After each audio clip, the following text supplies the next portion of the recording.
All right, welcome in-game live game day, off and running another hour together here on the SportsGrid Network. Joe Raineri alongside Brady Kannon as we are getting ready for the final game of the 2025 NBA All-Star Tournament. Team Shaq getting ready to take on Team Chuck in what should be a very interesting final game here to the All-Star weekend, Brady. We were talking Team Chuck, when we started this show a couple hours ago, I said, I like Team Chuck at plus 165. It just seems they've got all the size, all the height, all the shooters. And now I'm looking at Team Shaq. We just watched them play against the Candace Rising Stars. And call me crazy. I mean, Dame Lillard, Steph Curry, Tatum and company, they can all shoot. But I just don't know how you get over what they're about to go up against here with Wemby and the Joker. It feels like they're going to be able to score anything they want in the paint in this one. Yeah, it feels like the little guys that can really shoot the ball against the trees, right? Yes. And I'm kind of with you. I'd kind of side with the trees here with the Joker and Wembanyama, and it feels like maybe they have a little bit more incentive. They're a little bit younger, you know, kind of long in the tooth there on Shaq's team. You talked about it earlier. No LeBron, of course. He's sitting this one out, but you've got Curry. And here's the other thing, Joe. When was the last time we saw James Harden win anything of relevance? It's never happened, right? So, I mean, you got to bet against him. It looks like some money has come in on the over. I'm still seeing 2.5 as far as the number. I'm looking here locally at the Westgate Superbook.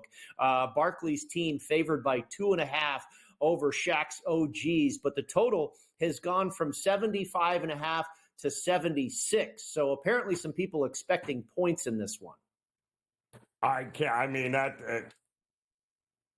first one to 40 wins. So what is it? So 40, 30. Yeah, so if you're going to lay the two, you're going to need a 40 to 37 win at the very least, right? Somewhere in that ballpark there. Boy, I don't know. This feels like this could be one of these. Sense. You know, yeah, given the point spread, it makes sense to go over the total. The point spread's telling you it's not going to be a blowout, right? That's correct. Yep. So if you can get even twos, and maybe you can get a place that'll lay 2 on you, I would lay the 2 because at worst you're probably looking at a push if anything goes that way there. But it does feel like it's a 1-bucket game, and they'll probably make sure it's going to come down to who makes that final shot. You know what I mean, Brady? That's the problem. That's kind of what it feels like. Yeah, it kind of feels like that's the way we're going here. You know, if you want to take that element out of it, you can take Barkley's team on the money line at minus 140, the take back on Shaq's team at plus 120. I'm with you, though, man. And you made a very nice pre-tournament bet, if you will. I saw as high as plus 185 on Barkley's team. We talked about it earlier. You know, you look at these rosters, it feels like they're basically equal, and you're giving me almost 2-1 on Barkley's squad. You're sitting in a nice position. You never thought you'd be sitting here on a Sunday night, Joe, looking to hedge the All-Star game, right?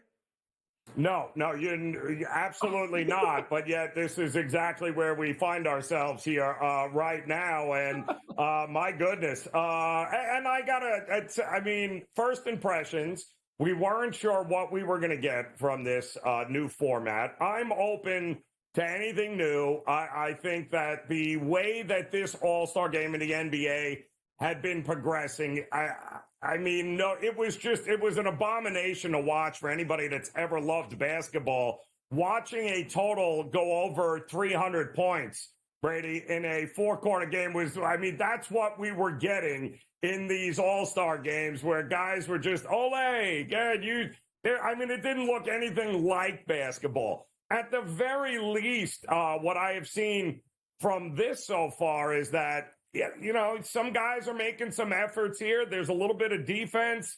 I like the product much better this way than what we had been getting, where most guys on the court didn't care, and it was, you know, 225 to 215. Like, come on, what kind of game is that?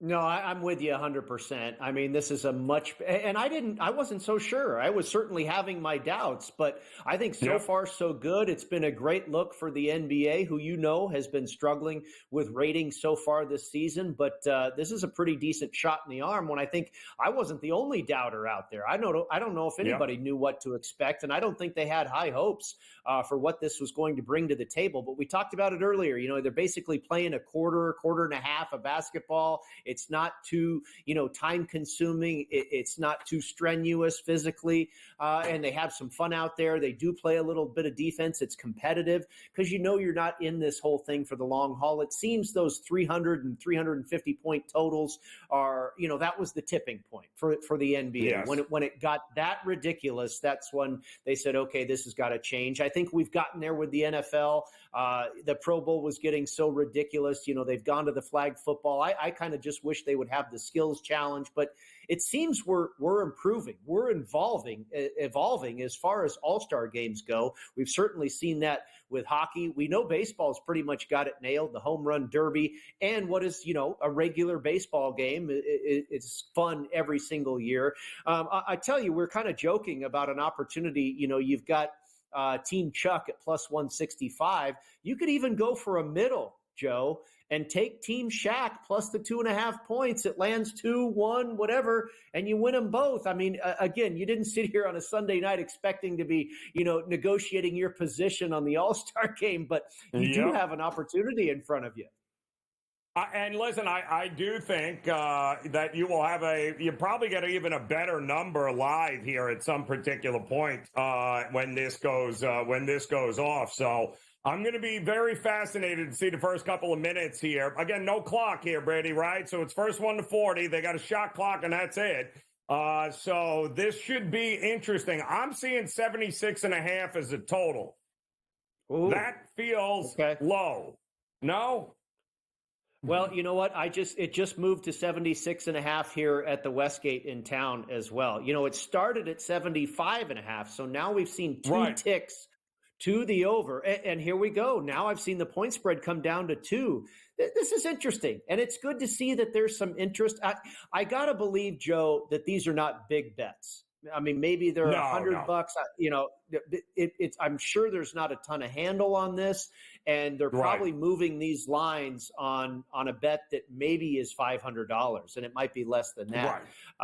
So you don't want to buy into this too much. Like the sharps are on the over, and I don't think it's really so much of that. But it is good to see some movement and some activity in the market, and that kind of tells you what we're talking about here. Apparently people are watching. Apparently people are interested and liking this format because we're seeing some activity in the betting market. Yes, I can't wait to see how this goes out because it is. The lines are moving. I would tend to think we'll probably get more points than less points in this one. I mean, when you consider what did we get? We got 42 to 35, so we had 75 with Candace Rising Stars and the OGs there, 42 to 35, and probably could have gotten a little bit closer. It wouldn't shock me at all if both of these teams come real close, in the 37, 38. I think you need the losing team to be in that 36, 37 ballpark there, and I think you're sitting pretty at that point because it probably isn't just going to land exactly 40. It's probably going to be more 41 or 42 at that point, Brady. Yep, I would agree with you. Yeah, I think you have to get the losing team to at least 37 if you're looking to play over the total here. If that losing team can get better than 37, I think you're really sitting pretty as far as this game going over the total. I would agree with you. What are we going to call the final score here, Joe? How about 42-39, you think? I like it. Yep, I like it. And we're betting the over right now, so buckle up. Come back and join us. In-game live game day continues here on the grid.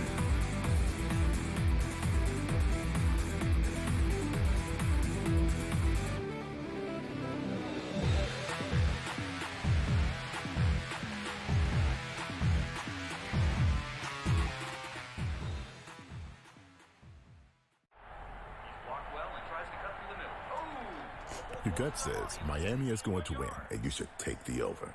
Your gut also said your NFT selfies would only go up in value. They didn't. But your head is on SportsGrid and knows the QB is in concussion protocol. The backup has a 45 QBR against the zone coverage. The New York D has the most sacks in the league. So yeah, trust your head. It's smarter to be on SportsGrid. Anyone that's been to a sporting event, the atmosphere before a game, I think Game Time Decisions has that same exact atmosphere. This is our arena. This is what we do. There is going to be an energy to Game Time Decisions that you will feel night in and night out. The excitement you get when you lock your bets in, when you're figuring out what you want to do, we can zone in on the biggest games each night. I want this to be the place that people come to before the games start so they feel as ready as possible to lock in their cards. We are going to hit every single one of those markets that you need to know about. We're going to go through every single thing, and I've got a great team behind me that's going to help me get the job done. There is not going to be a better place, I promise you, than Game Time Decisions to get that new information, react to it, and be able to then bet accordingly. We will have everything at our disposal, and we will use that to our advantage. I'm Kevin Walsh. Tune into Game Time Decisions from 6 to 8 p.m. Eastern on SportsGrid. The two guys that can do it all. Too much electricity this morning. This is a good time. We're having a lot of fun. I had to do a triple take. Ka-ching! Why? Because of parity. I didn't mean to offend. Yeah, it's not going to happen. Load management is a dirty word. Let him rip. You know what? Circumstances provide the results. What? How do you do this one? Oh, Donnie, you got such a good show there. A network that is booming. The Early Line, only on SportsGrid.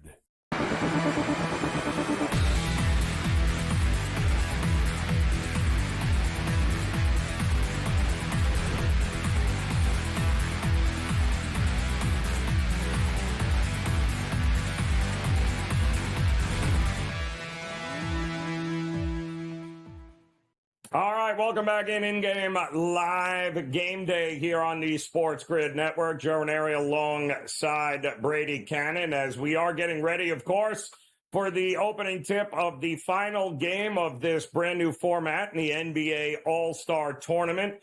Team Chuck will be taking on Team Shaq, and both of these teams combined have just about anyone who's everyone in the NBA will be on the court here at some point, between Durant and Steph to Karl Anthony Towns, the Joker, Wembanyama. I mean, all the big guns are going to be playing in this first to 40 championship. And of course, we will be here for it. I can tell you that. But that's not the only place where the game's greatest are. When you take a look at what's happening right now, All-Star Weekend, instead of an All-Star game in the NHL, we got this Four Nations face-off. And if we're being realistic here, it has been nothing short of fantastic as well, Brady, culminating, of course, into last night with Team USA and Team Canada beating the snot out of one another. Team USA gets it done there. So now looking ahead, what do we think we're going to get here in the remaining contest? How are you looking to bet this Four Nations face-off? You got Sweden versus USA. You got Canada, Finland, all taking center stage tomorrow. What are you thinking? I believe it is Canada and Finland at 10 a.m. Pacific, 1 p.m. Eastern, and then I believe USA Sweden at 8 p.m. Eastern, 5 p.m. Pacific. The Sweden-USA game really intrigues me, Joe, because the United States has already clinched a berth in the final match on Wednesday, and they are still a pretty sizable favorite here for this matchup with Team Sweden, who is still fighting to try and possibly get in to that final match against Team USA. Team USA at last look, minus 196 on the money line, Sweden at plus 162. And we were talking about this last night. When these matchups developed or when the games concluded on Saturday night, and you had these numbers being put up for Monday's contest, the United States opened up as about a minus 250 favorite on the money line. But then the odds makers kind of went, wait a minute, this game doesn't even really matter for the United States, right? It matters everything for Team Sweden. Now, in the early contest, you've got Canada, of course, and Finland. If either team wins that game in regulation, then the USA-Sweden game doesn't matter at all. Because if either Canada or Finland wins that game in regulation, then that team will face the United States in the final on Wednesday. If it goes to overtime, there's points and this and that type of thing. But again, I think you have an opportunity with that second game, because whether the game means something or not, it doesn't mean anything to the United States. And we know that the opponent in Sweden is going to be giving it everything they have. So, and we've seen the money come that direction. I think, anything better than plus 150, I'd probably still be on the Swedish side. Yeah, it's. I think it's going to be fascinating. I love the split too, right? So you got a 1 o'clock Eastern and 8 o'clock Eastern. I think it's going to be fascinating here. And I call me crazy. I mean, everything that I've read, the quotes coming out of the USA, they got a chip on their shoulder here. They're not. That game against Canada last night was great, but it doesn't sound to me, from what I'm hearing, that they have any intention of taking their foot off the gas on anything, that they plan on just going scorched earth here against Sweden. And I think I'm all for it here. I think Team USA at whatever price is going to be worth a look. I'm finding it fascinating on whether or not, is it goals, and more goals? Is it more defense the more you want it in these here? It's going to be interesting. I know some guys that swear that this is going to be nothing but offense city. Guys aren't going to be, risking anything, much like we see in the NBA, right? But I don't know with hockey. This whole tournament has felt much more personal than an all-star game. Yeah, and I think that's been kind of a good thing. I mean, we saw all those fights break out, 3 fights in 9 minutes to start that Canada-USA game, and a lot of that was orchestrated or premeditated. They knew they were going to fight as soon as they dropped the puck. So, I mean, that added a little flavor to it for sure. But as far as the total's concerned, I'll go back to the USA-Sweden game. Sweden obviously is going to be playing, and leaving they're going to be emptying the tank, right? They're going to be throwing everything they possibly can at Team USA. And that could lead to mistakes and maybe possibly easy goals. Now, the total, or the over, is juiced pretty heavily at FanDuel. Again, the last time I looked, the number is 5.5, but I saw that it was minus 140 to the over. But that's the only way I could go, because I think you have one team, and as much as they want to say that they care, they're not going to take their foot off the gas. I mean, that could be good for over the total as well. But I think it's going to be human nature at some point that they understand this game really doesn't matter. They're going to have to play it a little bit conservative. They might have a third-string goalie in there. I don't think Hellebuck's going to play in net for Team USA, Joe. And again, on the other side, you've got Sweden just emptying the tank. Yep. I would lean to the over for sure in that one. The first game, I'm not so sure about the total. It's juiced pretty heavily to the under. The number is 6.5. But if you want to play the under, the last I saw was minus 144 to the under. But, it seems like the really popular play, Canada is a huge favorite on the money line, over $4, right, minus 410 or something like that. Finland better than 3-1 if you think they can pull off the upset in regulation. And it seems like everybody is gravitating to, just play Canada on the puck line, lay the goal and a half. When it seems like everybody and their mother's on one side, you know how that often goes, Joe. So I'm probably going to stay away from that game entirely.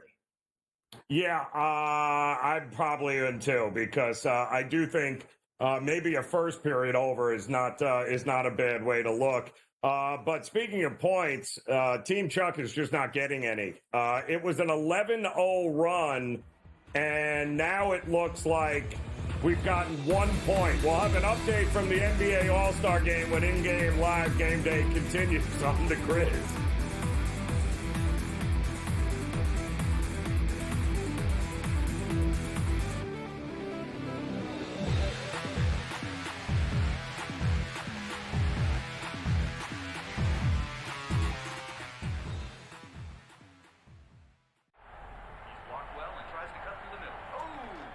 Your gut says Miami is going to win, and you should take the over. Your gut also said your NFT selfies would only go up in value. They didn't. But your head is on SportsGrid and knows the QB is in concussion protocol. The backup has a 45 QBR against the zone coverage. The New York D has the most sacks in the league. So yeah, trust your head. It's smarter to be on SportsGrid. Anyone that's been to a sporting event, the atmosphere before a game, I think Game Time Decisions has that same exact atmosphere. This is our arena.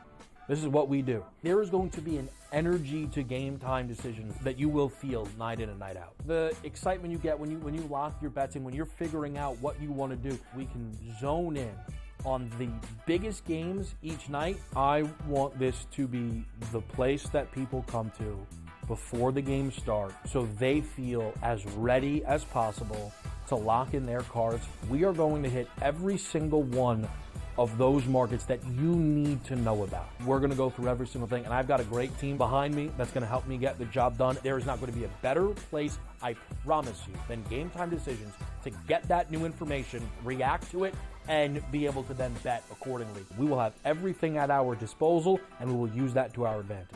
I'm Kevin Walsh. Tune into Game Time Decisions from 6 to 8 p.m. Eastern on SportsGrid. The two guys that can do it all. Too much electricity this morning. This is a good time. We're having a lot of fun. I had to do a triple take. Ka-ching! Why? Because of parity. I didn't mean to offend. Yeah, it's not going to happen. Load management is a dirty word. Let him rip. You know what? Circumstances provide the results. What? How do you do this once? Oh, Donnie, you got such a good show there. A network that is booming. The Early Line, only on SportsGrid.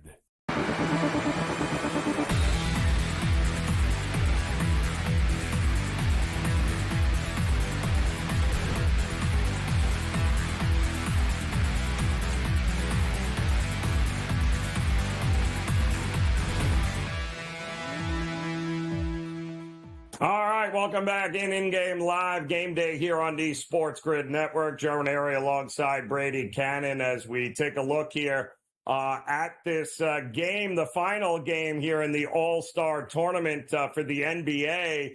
And we were just thinking here, I mean, it's just an absolute brutal start for Team Chuck here. 0 of 10, I believe. Meanwhile, Jason Tatum has 8 of the 11 points, I believe, for Team Shaq. And, you know, as I'm looking at this, I'm going, unfortunately, Team Chuck had to play the first game of the night. And it has got to be, Brady, over an hour since they've actually been on the court doing anything. They've had commercial breaks. They had this halftime thing. I mean, it's been about an hour and a half since they actually played. And now they look about as rusty as it is out on the court there right now. You know, it's a really good point that you bring up, and I wasn't thinking about it. While we had that downtime between game 2 and now the final match, and we were kind of discussing the handicap of what might play out here, I was actually thinking it might be a disadvantage for Team Shaq having just been on the court, and now they got to go run again. But you're right. I mean, we were talking about this. As long as this lasts is maybe a quarter and a half of basketball. You know, it lasts, 16, 18 minutes, something like that.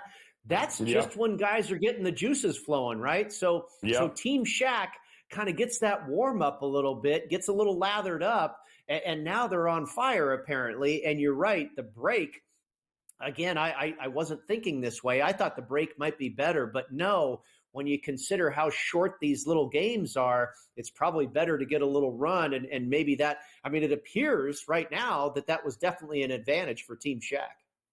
Yeah, no, very much an advantage there for Team Shaq. That is for sure. So we'll see what happens here now. It does look like there are some adjustments being made here right now. They're bringing in another set of players for Team Chuck. Looks like Wembayama and Trae Young and company are on their way because that first group was awful.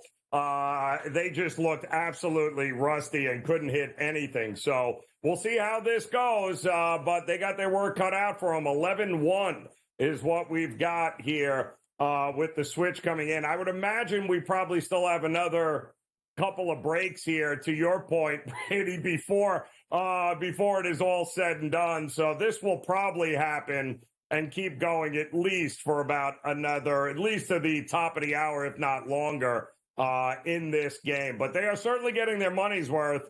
And call me crazy. Still like the format. I still like the ability to be able to bet. Are you showing an in-game number for this one right now, Brady? I was looking for one and I cannot find one. It's got to be a pretty crazy number. 11-1 right now in favor of Shaq's team. They were a 2-point underdog before this game tipped off. I would imagine they're probably, a 5.5 point favorite now after the first few minutes here. Out in front, 11-1. But you talked about it, Joe. This is the NBA's showcase, right? This is their night. There's not a whole lot else going on. I think we're going to have to try and find a way to extend this thing and keep this thing close. I wouldn't be surprised. There's a lot of basketball left here. Not that much, right? But I kind of have a feeling there will be a lot of basketball left. They got to find a way to make this entertaining. This is not going to be 40-20. I agree. I think this will get closer before it's all said and done as we continue to have commercial breaks there and no basketball. But we got plenty of time yet to see if we can't get this back on track as the second wave of Team Chuck. And don't forget, Team Shaq, a couple of injuries heading into this. No, LeBron was a late scratch. Anthony Davis not playing. So the depth not necessarily there on that side, but they certainly, when you can bring in Trae Young and Victor Wembanyama and Pascal Siakam, they got more than enough scoring to be able to get back in there. Plus, they can't do any worse than the starters did for Team Chuck here. But we'll keep you posted on this. We also have plenty to look forward to this week in the college basketball arena as we look to get back in some huge games tomorrow, in fact, to kick off the week. We've got just 5 or 6 games remaining for conference play with a lot of the top teams in the country. And I think we're starting to learn a little something about some contenders versus some pretenders. We've heard a lot tonight, Brady and I, about Houston. We've even heard maybe even the Johnnies. We'll talk more about who's legit when an in-game live game day continues on.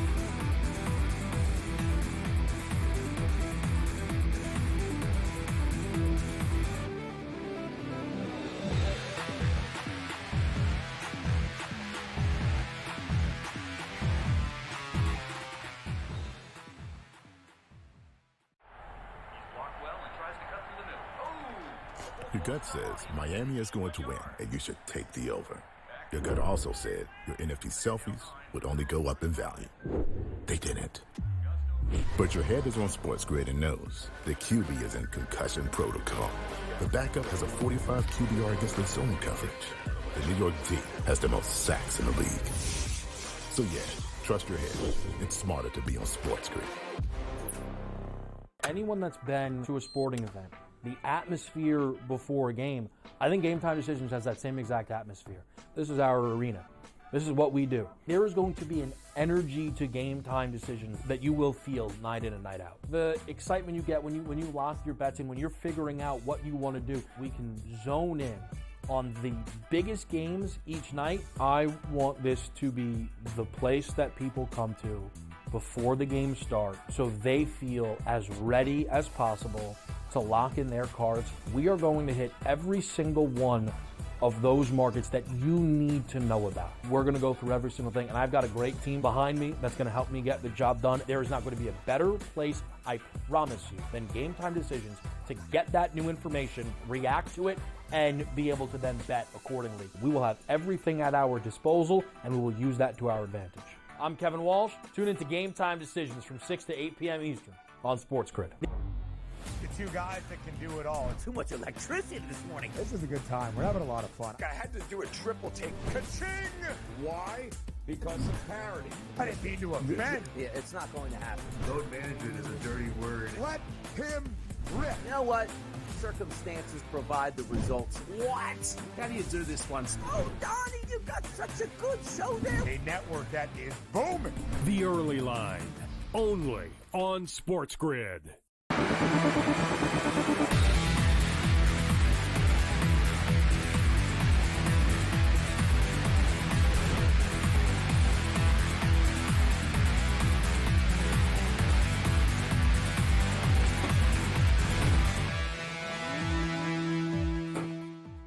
All right, welcome back in-game live game day here on this Sunday evening. As I can't tell you what's happening right now, the NBA All-Star Game. They haven't, it seems like 2 days ago when we actually saw the final taking center stage where Team Chuck couldn't make, couldn't hit water if they fell out of a boat.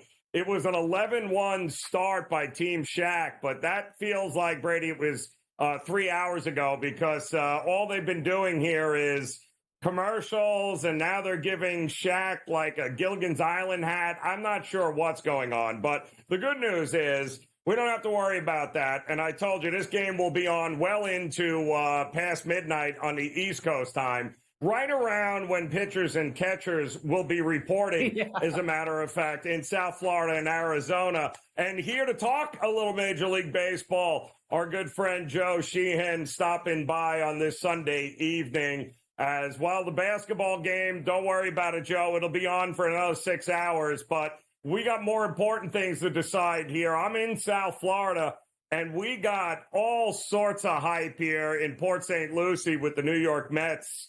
Apparently, people have been camped out trying to get tickets to this game, a spring training game, to get a look at this team that is the best money can buy, but I still think they're the third best team in their division, much less going to win it all. What are your thoughts on this new-look Mets team here? Oh, no, Joe. Okay, so we'll get him back. But I got to say this here, Brady. Yeah, we'll get him back. Yeah, technology. Well, you know what? He is so mesmerized by what they're doing in the NBA game, too, that he is like, what, are they actually even playing a game? Unbelievable. But Brady, no joke. Here in Port St. Lucie, they have been camping out, buying tickets to the new Juan Soto New York Mets, the team that I guess the best that money can buy here, Brady. But you and I both know this. You can spend all the money you want. You know, the Marlins have a couple of rings, don't they? Spending absolutely zero money. We have seen this before where the best money can buy sometimes isn't good enough. I'd be very weary if I was a New York Met fan about a championship run here. Well, they're trying to emulate their, rival from across the way there, the New York Yankees, famous for trying to buy championships. And, it almost worked last year. They got all the way to the final dance, but came up just short. And, I kind of hope that it works for the Mets. Lindor is just an incredible player. I like watching Pete Alonso. I hope Juan Soto is incredible to watch. I mean, I kind of hope it does work for them, but I think you make a good point that you could argue they're not even the best team in this division. The Braves are still the favorite, and I think deservedly so. Hey, the Phillies, hey, we're over here too. I tell you what, I did bet on a team in this division. I bet on two teams, actually. And once we get Joe Sheehan back, I want to hear what his opinions are.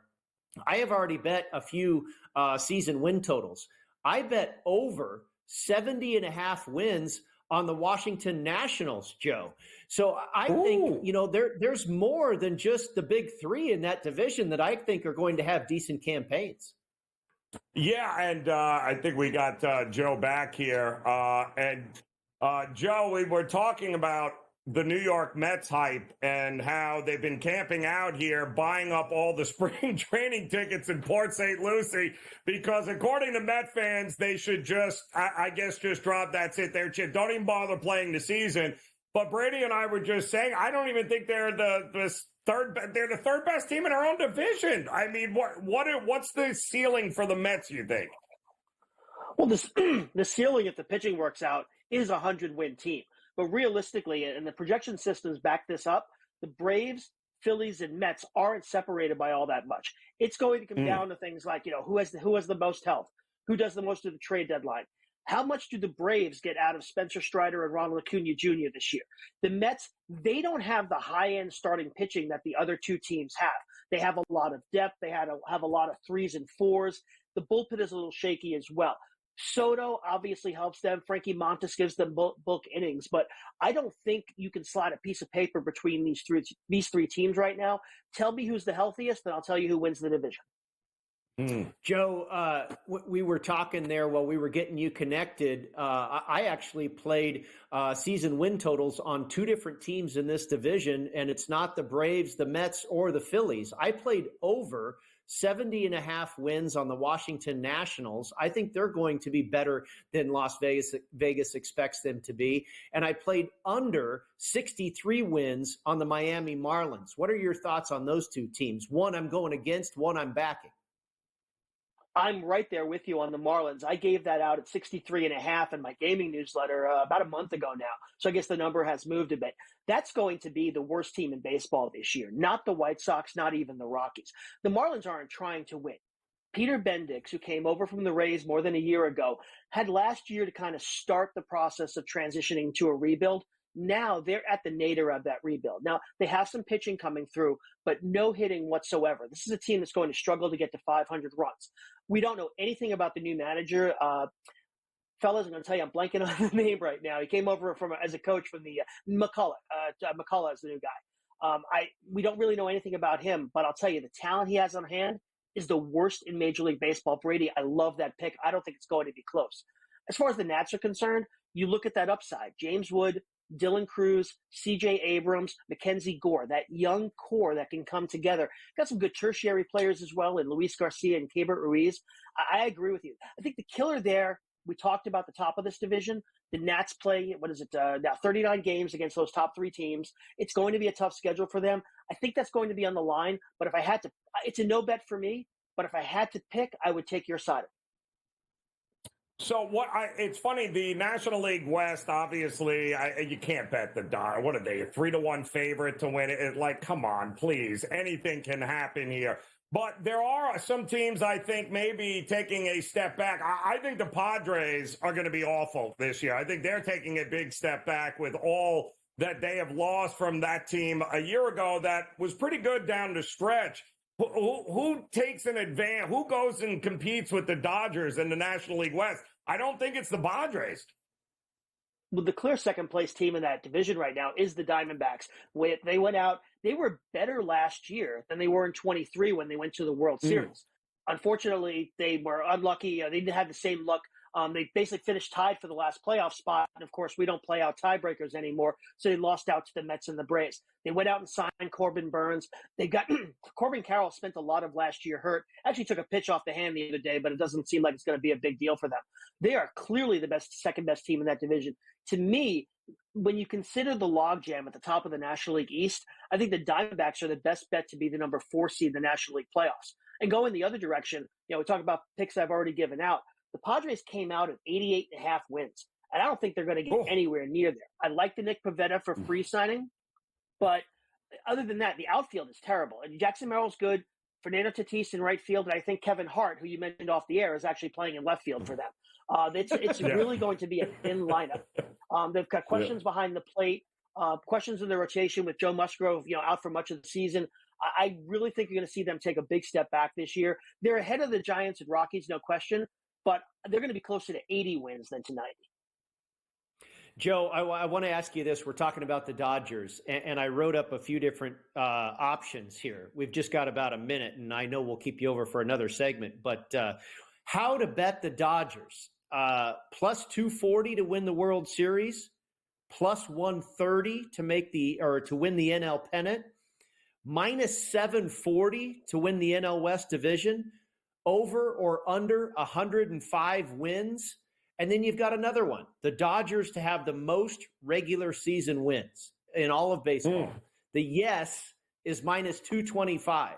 The no is plus 195. And I know we're running out of time here. You can stew on that for a minute. Joe, take us to break. We'll get his answer on the other side. Yeah, there are a few questions we've got coming up with this Major League Baseball season. We'll get Joe's thoughts when in-game live game day continues here on the Grid.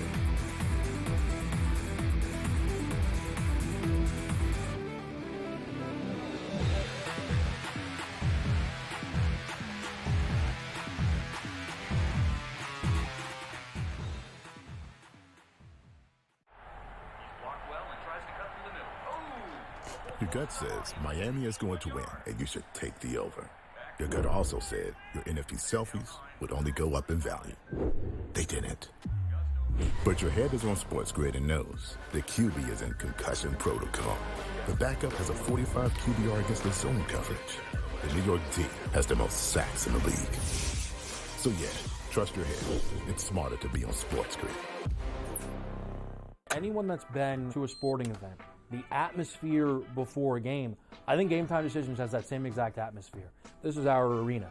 This is what we do. There is going to be an energy to Game Time Decisions that you will feel night in and night out. The excitement you get when you lock your bets in, when you're figuring out what you want to do, we can zone in on the biggest games each night. I want this to be the place that people come to before the games start so they feel as ready as possible to lock in their cards. We are going to hit every single one of those markets that you need to know about. We're going to go through every single thing, and I've got a great team behind me that's going to help me get the job done. There is not going to be a better place, I promise you, than Game Time Decisions to get that new information, react to it, and be able to then bet accordingly. We will have everything at our disposal, and we will use that to our advantage.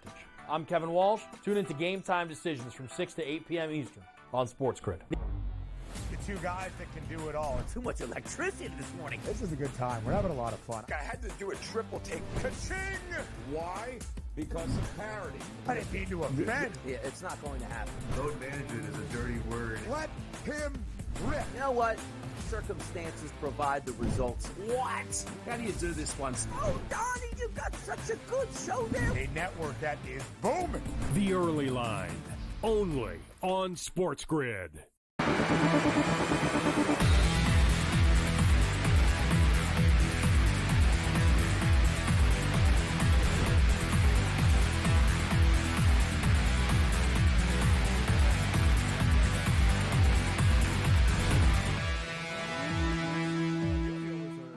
All right, welcome back in-game live game day here on the Sports Grid Network. It does appear as if they have resumed play in the NBA All-Star game, although I can't tell you, it seems so long ago since the last time we saw them play. I have it 28-17, Team Shaq right now getting it done, and it's not even close.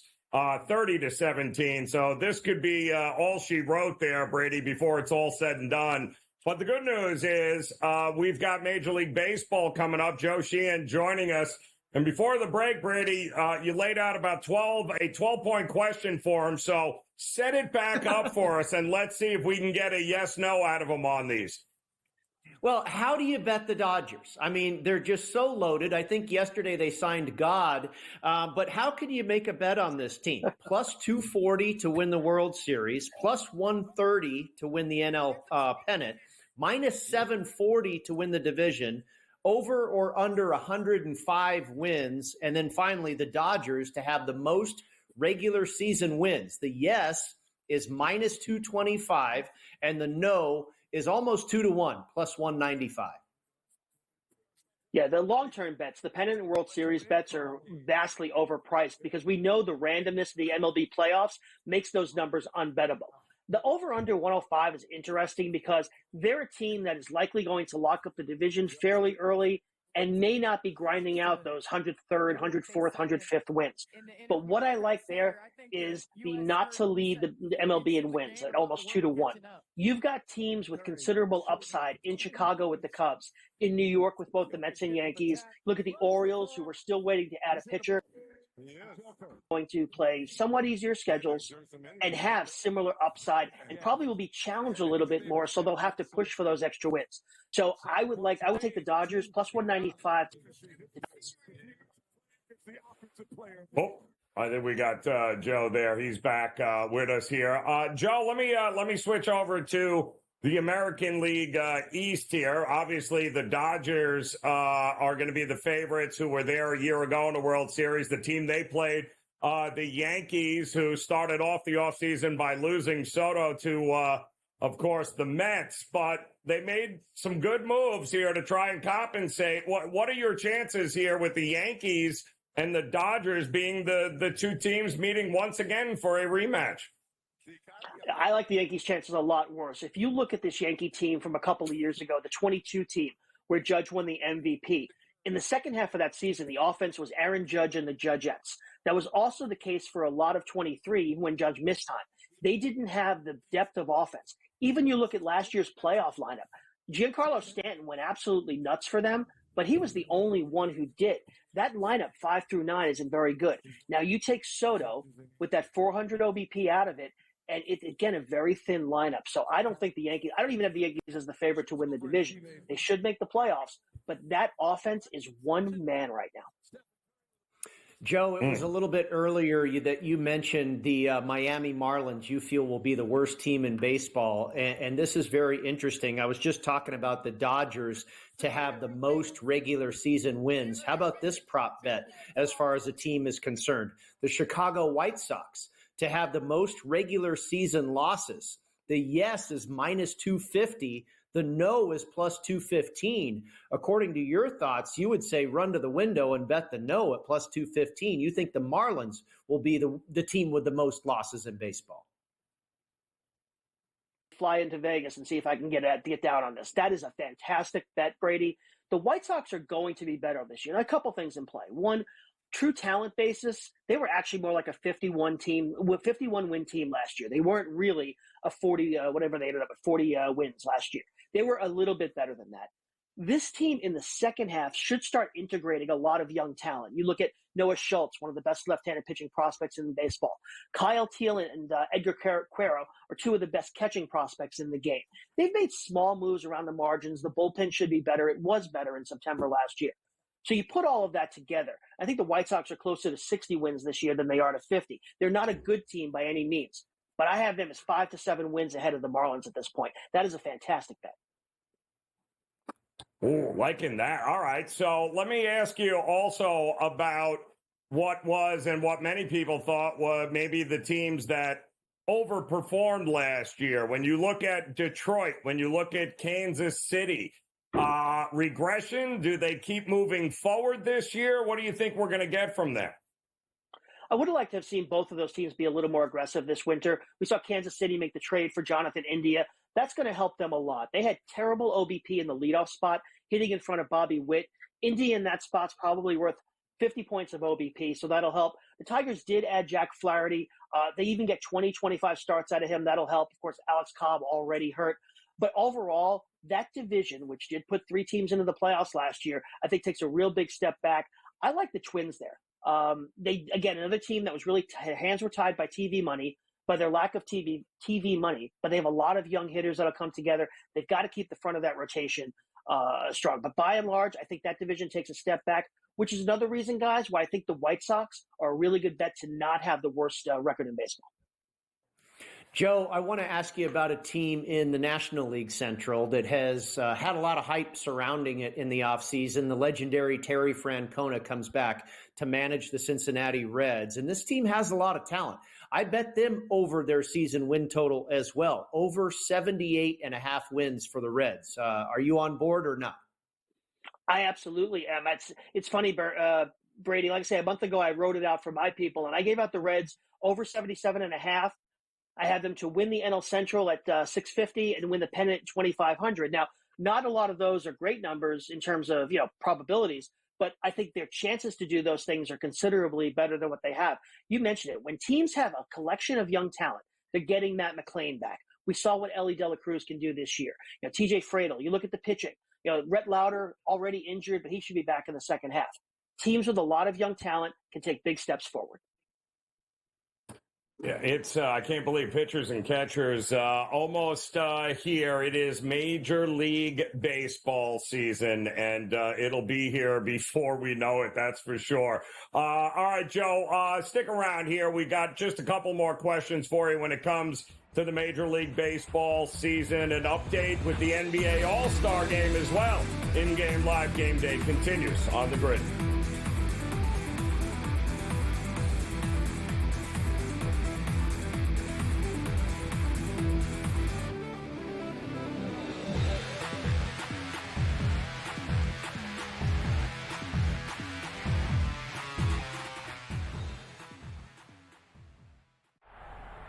Well and tries to cut Your gut says Miami is going to win, and you should take the over. Your gut also said your NFT selfies would only go up in value. They didn't. But your head is on SportsGrid and knows the QB is in concussion protocol. The backup has a 45 QBR against the zone coverage. The New York D has the most sacks in the league. So yeah, trust your head. It's smarter to be on SportsGrid. Anyone that's been to a sporting event, the atmosphere before a game, I think Game Time Decisions has that same exact atmosphere. This is our arena. This is what we do. There is going to be an energy to Game Time Decisions that you will feel night in and night out. The excitement you get when you lock your bets in, when you're figuring out what you want to do, we can zone in on the biggest games each night. I want this to be the place that people come to before the games start so they feel as ready as possible to lock in their cards. We are going to hit every single one of those markets that you need to know about. We're going to go through every single thing, and I've got a great team behind me that's going to help me get the job done. There is not going to be a better place, I promise you, than Game Time Decisions to get that new information, react to it, and be able to then bet accordingly. We will have everything at our disposal, and we will use that to our advantage. I'm Kevin Walsh. Tune into Game Time Decisions from 6 to 8 p.m. Eastern on SportsGrid. The two guys that can do it all. Too much electricity this morning. This is a good time. We're having a lot of fun. I had to do a triple take. Ka-ching! Why? Because of parity. I didn't mean to offend. Yeah, it's not going to happen. Load management is a dirty word. Let him rip. You know what? Circumstances provide the results. What? How do you do this one? Oh, Donnie, you got such a good show there. A network that is booming. The Early Line, only on SportsGrid.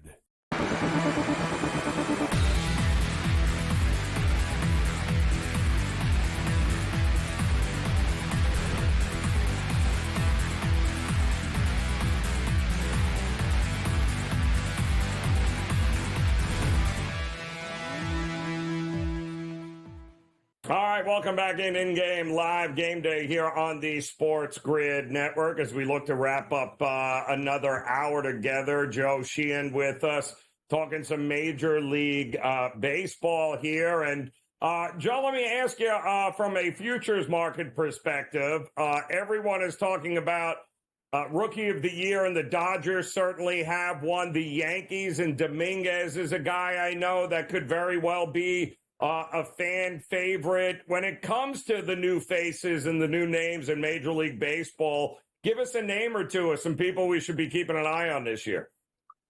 Well, it's funny because just in the last week, the top prospect in baseball, Red Sox second baseman Christian Campbell, lost his job. The Alex Bregman signing, early reports are they're going to have him play second base. So I would have given you Campbell a couple of days ago. You mentioned the Yankees' Jason Dominguez, who feels like he's been a prospect since I was in high school. He's set up to take the left field job this year. One of the questions I have, he's not that great a hitter from the right side. He had some trouble adjusting to playing left field. But, of course, in the middle of that lineup, he'll have a lot of opportunities to rack up the kind of numbers that'll impress rookie voters. The Pirates, we saw last year, Paul Skeens come up in May and win the NL Rookie of the Year award. The Pirates have another top starting pitcher, Bubba Chandler, who should be up at midseason and could be in a similar position depending on how early they bring him up. Chandler isn't Skeens as a prospect, but he's polished, has really good stuff, and could come up, give them 20 to 22 starts this year and win that award from behind. Joe, I want to ask you, you mentioned earlier that the Yankees aren't even the favorite to win the American League East division in your mind.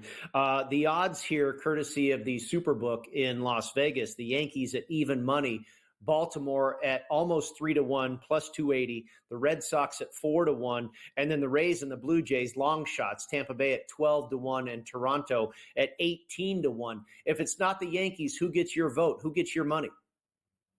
I think that's a little light on the Orioles just because, we talk in the context of the Reds, of them having all of that young talent. The Orioles are in a similar position. They're getting Felix Bautista back from injury. He was fantastic for them in 2023. The other team I would look at here is the Rays. That's a really big number for a team that has a high floor. They're getting Shane McClanahan back. In fact, they just announced he's going to start opening day.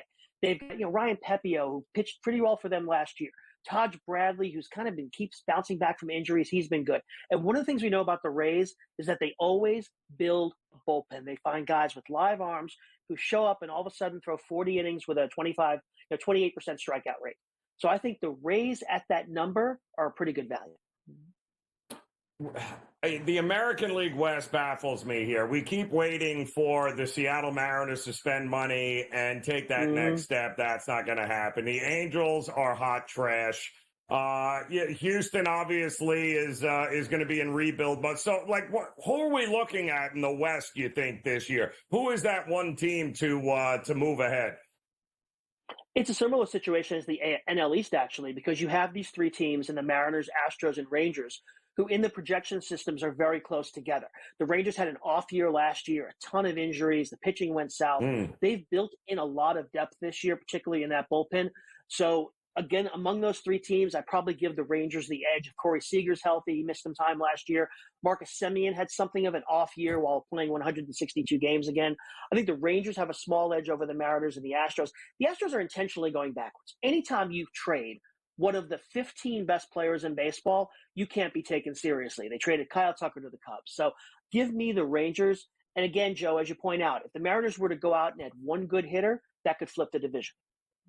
I want to let everybody know I am a proud subscriber to the Joe Sheehan newsletter. It comes in my inbox every day. Check them out at joesheehan.com for all the baseball news you can handle. I've got one more question for you, Joe. I've got another season win total bet on the over 82.5 wins for the Cleveland Guardians. Am I on the right side or not? I think you're right on the line. That was a no play for me when I wrote my thing earlier this month. Again, they've gone backwards with the pitching staff. It looks like Shane Bieber's not going to be back until at least June now. They were kind of counting on him. They tossed away the right side of their infield in Andres Jimenez and Josh Naylor. They seem more concerned about being over $82,500 made than they do about having 82.5 wins. Very good. That's fantastic. Absolutely love it. Joe Sheehan, always a pleasure. Look very forward to the newsletter as pitchers and catchers. They're here, and we've got spring training baseball just around the corner. And, of course, opening day will be here before you know it. So we appreciate the time and the knowledge show as always. We do have a update from the NBA All-Star Game. This is all wrapped up.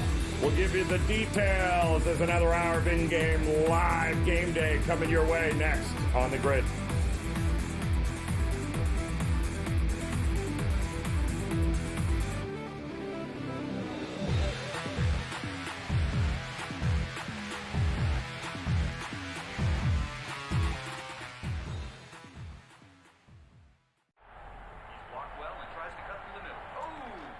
Your gut says Miami is going to win, and you should take the over.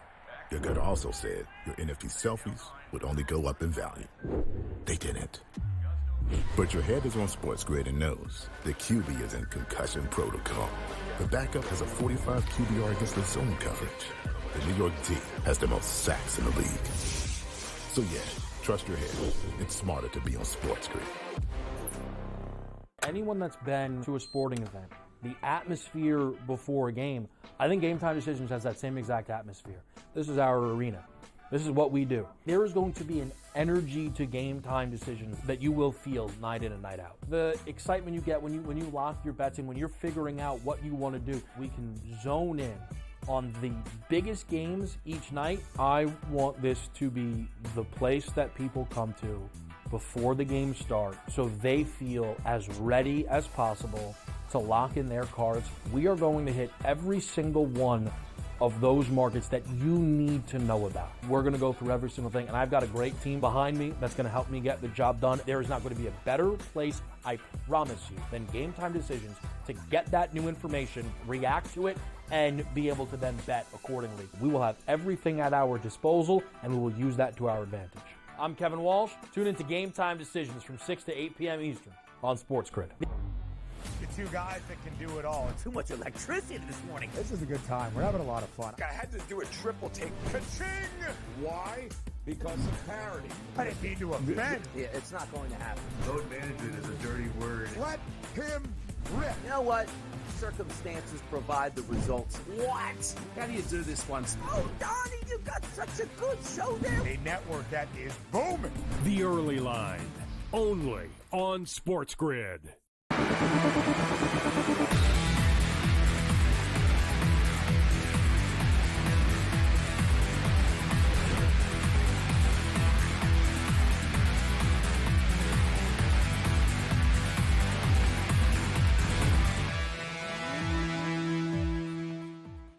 All right, welcome back in-game live game day here on this Sunday evening as well. The NBA All-Star Game has wrapped up here, and boy, it kind of landed on a flat note there after a couple of pretty good rounds of hoops there that we saw with the with Team Chuck opening up against Kenny's team there. It was a nice back and forth. We had some close games with a first of 40 wins, and then we had to wait an hour and a half to get to the final. And then once we got to the final, Team Chuck just laid an egg. They found themselves in an 11-0 hole rather quickly there and just could not dig themselves out. 41-25 was the final. And with another 15-minute break in the middle of that final game, a lot of people scratching their head going, what did we just see? Because quite honestly, Brady, the first couple of games were actually much more competitive and were much more interesting. The worst of it all was the actual game we got at the end. Team up, Chuck, is what I was thinking down the stretch there with Barkley's effort. But, you know, I think the positive you can take away from this is, yeah, we had 2 out of 3 ain't bad, right? We had 2 games that were pretty good. The third one was certainly a dud. And unfortunately, that was kind of the grand finale. But at least the NBA maybe has something that they can expand upon. Like, okay, this worked well. This did not work well. What can we change? It seems maybe they're on to something here. You know, even with that last game really being kind of a debacle, it was better than what we've had in the past, Joe, where it just became an absolute joke, you know, trying to play, 48 minutes of real basketball, and none of these guys cared, and you had totals, of 354, whatever it was. This is an improvement. This is progress. Obviously, it's not perfect yet, and we'll see what they've got up their sleeve for next year. Looking at some of these BetMGM numbers, I think the boys at BetMGM got rich today. Stephen Curry to score 16-plus points at plus 650. I believe he finished with 11 or 12. So that was the most prop bet as far as player props. The most tickets were on that one right there. Curry to score 16 or more points. That is a loser. Curry to make 4 or more three-pointers. That's a loser. Stephen Curry to score 10 or more points. That one's a winner at plus 180. So, and then the other 2 were LeBron James bets. So those are refunds because he did not even lace them up here this evening. Then you also have All-Star Game MVP. The most tickets were on Shai Gilgeous-Alexander. I don't think it's going to be him. Stephen Curry, the second most as far as ticket counts. And I just heard in my ear, Steph won the MVP. Is that what you said? Yeah. Well, it was either Steph or Tatum because those were really the 2 guys that carried the scoring at the end. So I believe it is Steph that ends up getting it, and again, crowd favorite. It's his building, is it not? I mean, that's when he played the game. I'm surprised. You were talking Tatum when we were off air. I'm surprised. So okay, that one cashes. He had 12% of the ticket count at BetMGM, and in fact was the highest handle as well. So I was wrong. I thought maybe they made a bundle here, but they got hit with that one a little bit for sure. Yeah, well, and again, it was played at the Chase Center, his home court there with the Golden State Warriors. So, but it really was just a 2-man show. It was him and Tatum there in that final. So they opted to go with Steph. Not shocking, but yeah, they're going to have to tweak something up here because if you're going to have as many breaks as you did, there is a clear disadvantage to the team who's got to play first in this format versus the team who's got to play second and then goes right into the final game. And because that's a whole lot of sitting around and a whole lot of other things going on. So I would like to see maybe they extend, instead of just first one to 40, maybe for the championship, you extend it to 60 or 65. And this way you give a team an ability to be able to at least make it close there, Brady, as opposed to this kind of blowout, which is, it was the worst part of the night as far as I'm concerned, was waiting for that and then getting that product. That was just the worst part of it. And unfortunately for the NBA, that's the last thing people are going to remember now, isn't it? You're exactly right. Yeah, it couldn't have come at a worse time to have the dud. Yep. Like we say, they had two pretty good games leading up to what was the championship game. And then, they picked the worst time of all to really lay an egg there. But I think you bring up some good points about extending, possibly maybe it's the first one to 60 for the championship game, because you think about 40. And the worst case scenario unfolded. And then I don't know why why was there a 15-minute break? And it was really weird how that last contest went down. But, okay, let's say, it plays out normally and there's not all these breaks and everything. You could still have one team get up by like 8, 9, 10 points quickly. If it's 8-0 or something, I mean, getting to 40, it can really be over quickly. The first two matches worked great, and they were very, very close to the point spreads as well. The last one was just an absolute nightmare. So, it would make sense if they extend, first one to 60, because if a team does get out to a quick start, 8, 9, 10, nothing, 10-2, in this case, 11-1. I mean, it was basically over at that point. So if there's a little bit more runway there, they've got to also figure something out. And I wasn't even thinking of this, and apparently they didn't either. That break for the team that played first was an absolute disadvantage. They got to figure something out there, how to kind of level that playing field. And I know this is exhibition, it's All-Star weekend, but still, when you're putting on a show, it's got to be more competitive than that last contest was. So the whole event, I mean, it was 3 hours, a little over 3 hours. And I would be shocked if 1 hour of those 3 hours actually featured any basketball, Brady. What do you think? I give it, well, I'd be shocked if it was more than an hour.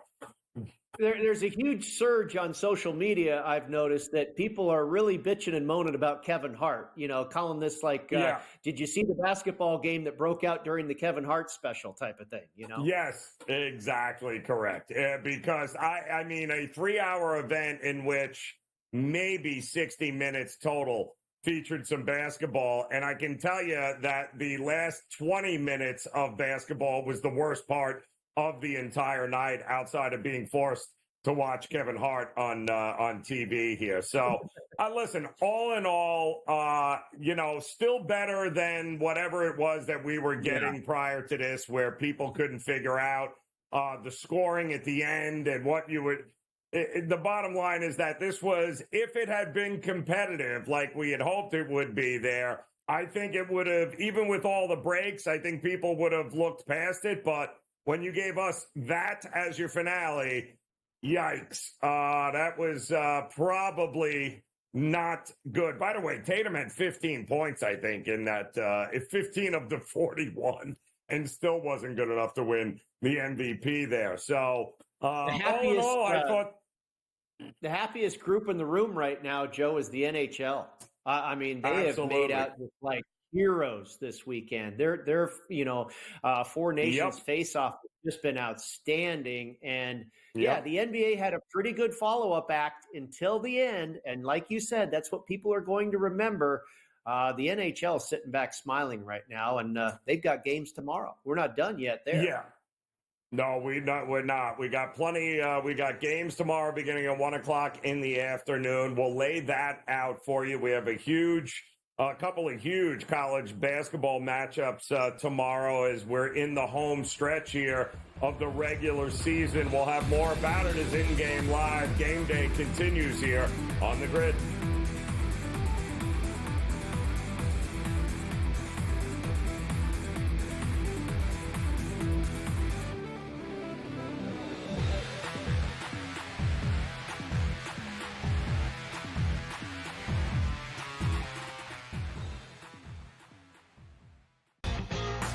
slow play drum beat grows louder and louder every week, to the point now that they're making overt references to it on the broadcast. So there's plenty of other guys that have to get faster. Tom definitely is more deliberate in his conversations, always has been since he's been on tour. I just think about Joe Scavern, when those two started working together, how their conversations always seem to just keep on going and going. The Smiley Show, only on SportsGrid. At some point, these 80s are to learn we don't need to hire ex-NBA guys. I need guys with college experience who's gone out and recruited, who knows how to develop talent. NBA guys with no college experience don't work in college basketball. I understand they run NBA-style offenses, but it doesn't mean they can run college programs. Betting above the rim, only on SportsGrid. But if it ends up being 1 versus 2, which seems likely because the Cavs had a 5.5-game lead over Boston, the Celtics 3 games clear of the New York Knicks. They're not unstoppable, not running away with everything, but for them to blow a 5.5-game lead on the backstretch in the NBA, already being a quality team outside of disastrous injuries, I don't buy that at this time. The early line, only on SportsGrid. Patino himself, in a clip that we just played, said basically the stats are not backing up the team's wins. St. John's is offensive glass. That's where a lot of opportunities for St. John's came from. St. John's does not shoot the basketball well. It might even be fair to say they shoot it poorly. They were 3 of 16 from deep last night.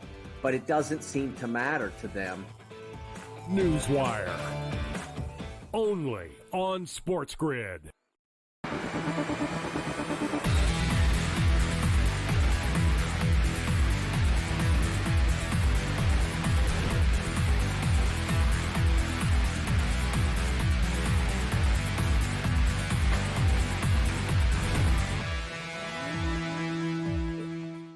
Nope, not Kevin Hart. Joe Raineri alongside Brady Kannon. But you probably turned the TV on a lot tonight and were like, what is going on with Kevin Hart? Well, that was the NBA All-Star game, and that is over as the favorite ended up winning the pre-flop favorite there. Team Shaq gets it done. Steph Curry is your MVP inside his own building there. So kudos. I will say this, Draymond Green, a man of he don't mind stirring the pot, Brady, and he is apparently very vocal right now with saying how he feels this new format absolutely stinks.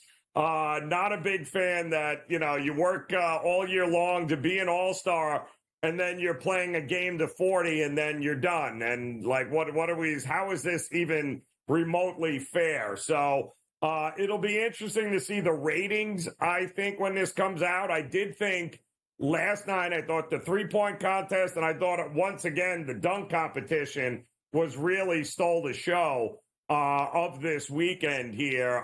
And we had 2 games tonight that were very competitive to 40, but quite honestly, I think they've got some things to figure out. You can't have a 3-hour show that features 50 minutes of basketball. People are losing their minds on social media. But I am with you. You said it off air, but I am waiting for the day where he hangs up the sneakers there, Draymond, and he gets behind the mic in the booth because, he is saying things that a lot of people, are afraid to say, but he's saying what we're all thinking here right now, at least a lot of people. I think he's going to have a great career if he goes to the booth, too, in the NBA.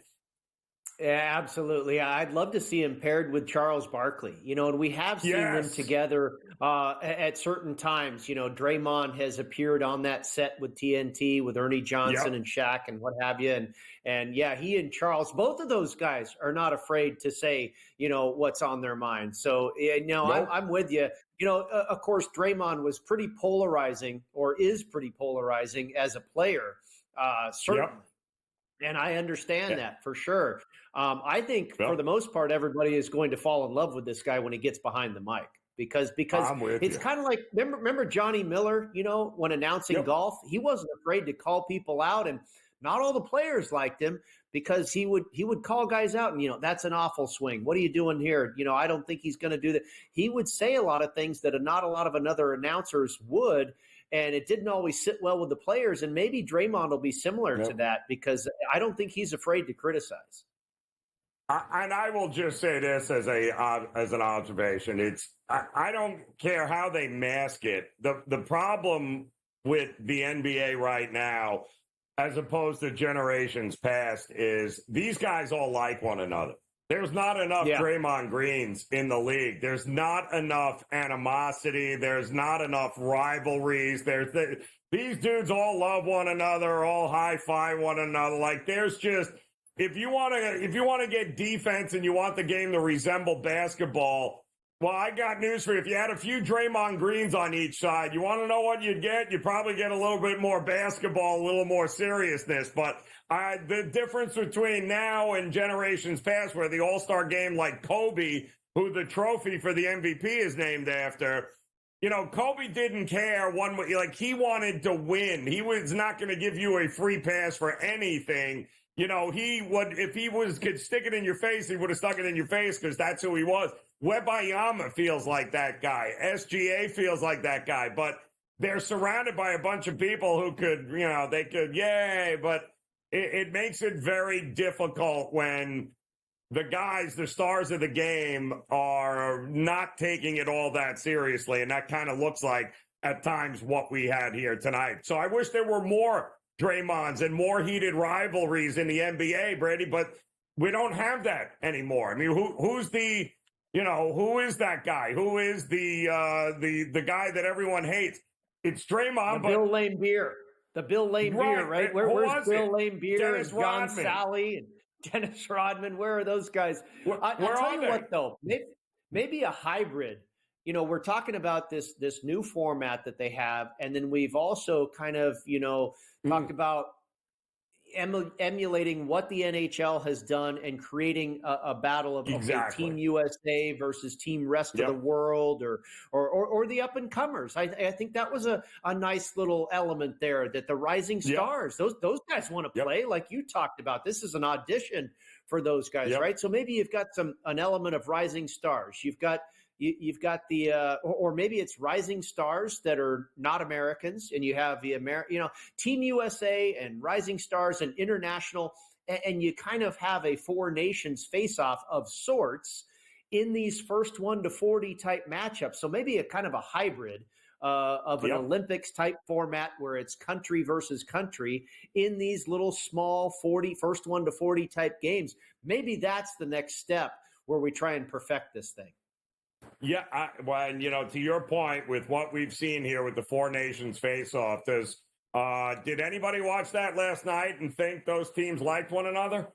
Because that was about as real a hockey game as you are going to see on any night in the NHL. That's a rivalry, and that, produced some amazing hockey, and you just don't have that. And everyone's taking vacations, everyone loves one another, and it's unfortunately, this is what you're going to get no matter how much you're looking to dress it up. But we do have still some more hockey, though, for their All-Star weekend coming up tomorrow, Brady. 2 games, 1 o'clock and 8 o'clock. And basically, for those that haven't been following, what are the games remaining? Where are we at in this thing?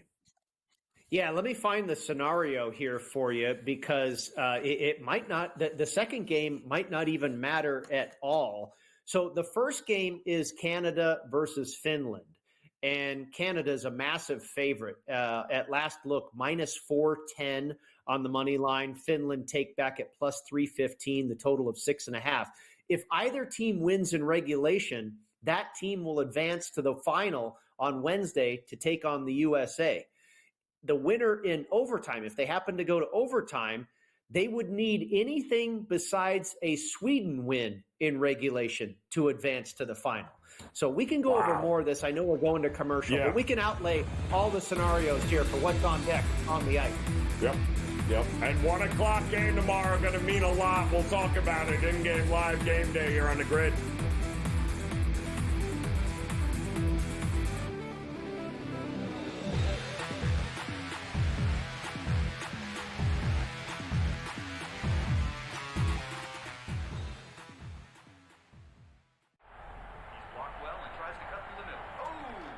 Your gut says Miami is going to win, and you should take the over. Your gut also said your NFT selfies would only go up in value. They didn't. But your head is on SportsGrid and knows the QB is in concussion protocol. The backup has a 45 QBR against the zone coverage. The New York team has the most sacks in the league. So yeah, trust your head. It's smarter to be on SportsGrid. Anyone that's been to a sporting event, the atmosphere before a game, I think Game Time Decisions has that same exact atmosphere. This is our arena. This is what we do. There is going to be an energy to Game Time Decisions that you will feel night in and night out. The excitement you get when you lock your bets in, when you're figuring out what you want to do, we can zone in on the biggest games each night. I want this to be the place that people come to before the games start so they feel as ready as possible to lock in their cards. We are going to hit every single one of those markets that you need to know about. We're going to go through every single thing, and I've got a great team behind me that's going to help me get the job done. There is not going to be a better place, I promise you, than Game Time Decisions to get that new information, react to it, and be able to then bet accordingly. We will have everything at our disposal, and we will use that to our advantage. I'm Kevin Walsh. Tune into Game Time Decisions from 6 to 8 p.m. Eastern on SportsGrid. The two guys that can do it all. Too much electricity this morning. This is a good time. We're having a lot of fun. I had to do a triple take. Ka-ching! Why? Because of parity. I didn't mean to offend. Yeah, it's not going to happen. Load management is a dirty word. Let him rip. You know what? Circumstances provide the results. What? How do you do this one? Oh, Donnie, you've got such a good show there. A network that is booming. The Early Line, only on SportsGrid.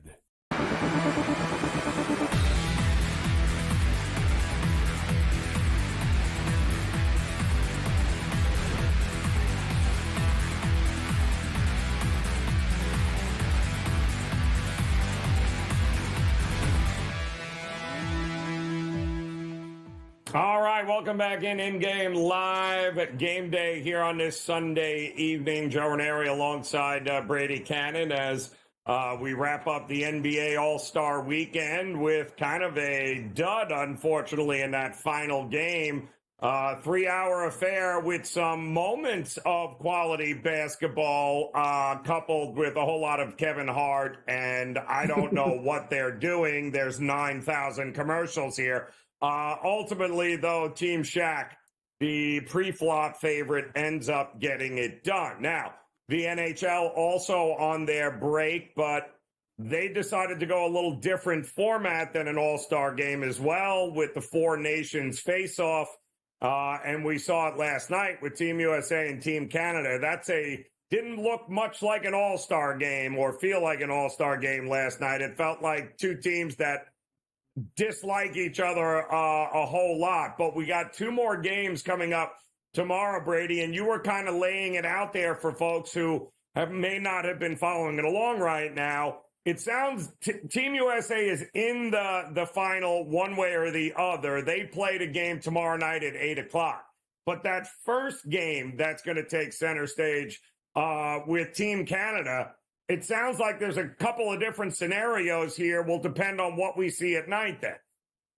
Yeah, that is going to be the game that starts the domino effect. Okay, if either team, Canada or Finland, either team wins in regulation, they will go on to face the United States on Wednesday in the championship match. Now, if the game happens to go to overtime, the winner in overtime of that game between Canada and Finland would need anything but a Sweden win in regulation in order to advance to the final.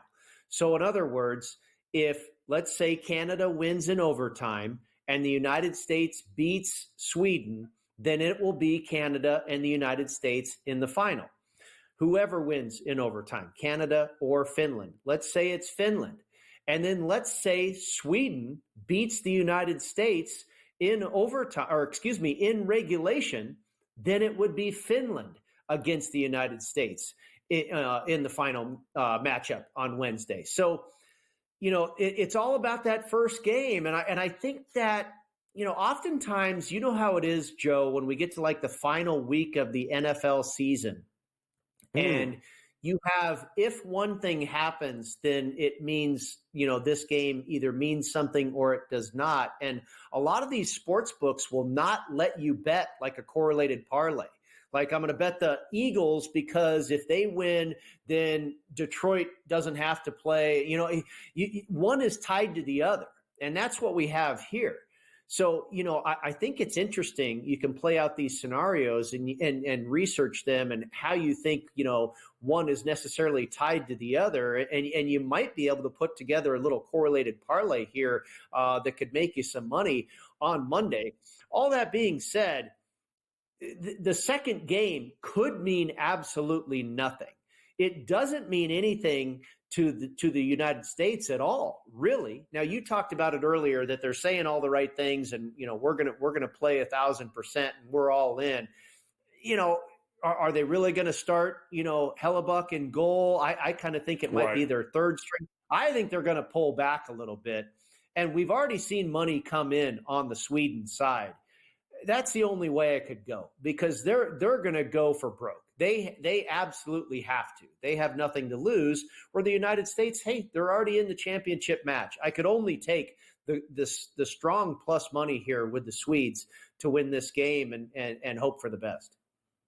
Yeah, and I think it's going to be good. I think the final is going to be good, but I think already the NHL has won with this format. Yeah. And I do think there's a little something that can be learned moving forward with some of these other sports and their All-Star break weekends here. But should be good stuff. Team USA playing for. Go ahead. Isn't the bet if the NHL has its way, Canada and USA in the final? Wouldn't that be something on Wednesday? A rematch of Saturday night. Something tells me, regardless, that's exactly what we're going to get here. And that's the way it should be. A rematch should be. And, boy, if I'm the owners of some of these teams that these players on these two squads play for, I'm going, can we settle down here, please, people? We got a Stanley Cup to run for. Like, could you please? We'll have more, though, as in-game live game day continues here on the grid.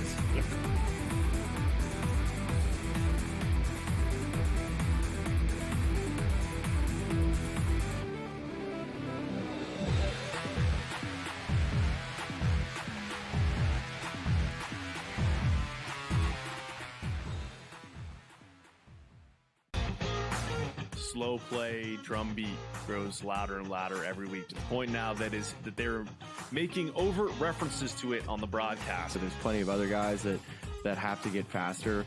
Tom definitely is more deliberate in his conversations, always has been since he's been on tour. I just think about Joe Scover and when those two started working together, how their conversations always seem to just keep on going and going. The Smiley Show, only on SportsGrid.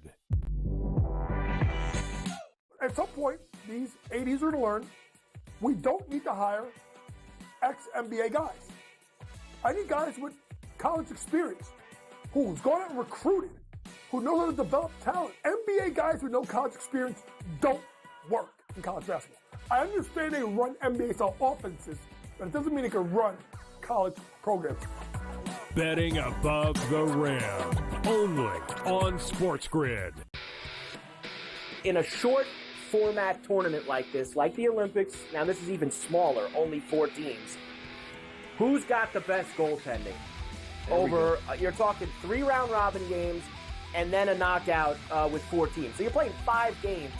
I'm not sold yet, Mike, on the USA stuff, on the merch, but I think I'm sold on the USA at least being in the final.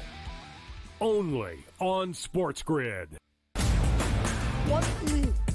34. They are 14 games below 500.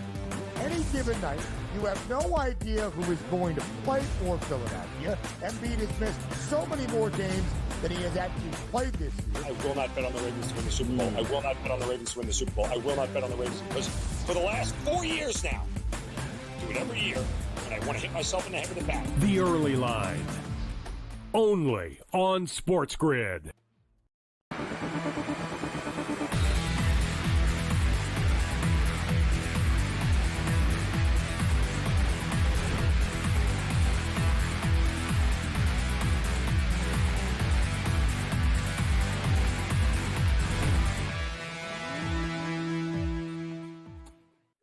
Welcome back in-game live, game day here on the SportsGrid Network as we come to a close on this weekend, a weekend that was filled with some great all-star hockey that will continue again tomorrow, 1 o'clock Eastern time. The puck will drop in that first game, followed by Team USA at 8 o'clock at night. Either way, Team USA solidifying their spot in the finals. And the question is, will they have a rematch? And boy, this would be great for the NHL, is to get round 2 between Team Canada and Team USA. So still, if this is what an all-star game looks like, or an all-star weekend in the NHL moving forward, sign me up for it, Brady. I am all for this moving forward.